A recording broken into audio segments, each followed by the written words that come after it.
পেহেলগাঁওয়ে হামলার পর পাকিস্তানের সঙ্গে ক্রমবর্ধমান উত্তেজনার প্রেক্ষাপটে পূর্ব সীমান্ত জুড়ে উচ্চ সতর্কতা জারি করেছে ভারত।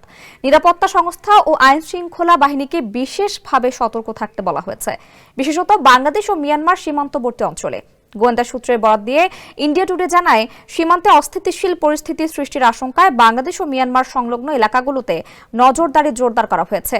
পশ্চিমবঙ্গের মুর্শিদাবাদে সাম্প্রতিক সহিংসতা এবং ওয়াকফ আইন বিরোধী আন্দোলনের সময় ঘটে যাওয়া দাঙ্গার পেছনে সীমান্তের দুষ্কৃতকারীদের সংশ্লিষ্টতা ছিল বলে দাবি করা হয়েছে।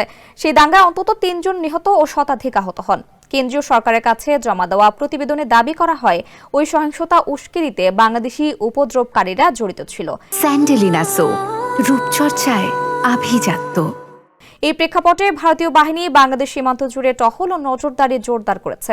গোয়েন্দা সংস্থাগুলোর আশঙ্কা, পূর্বাঞ্চলীয় সীমান্ত ব্যবহার করে অনুপ্রবেশ কিংবা বিশৃঙ্খলার চেষ্টা হতে পারে।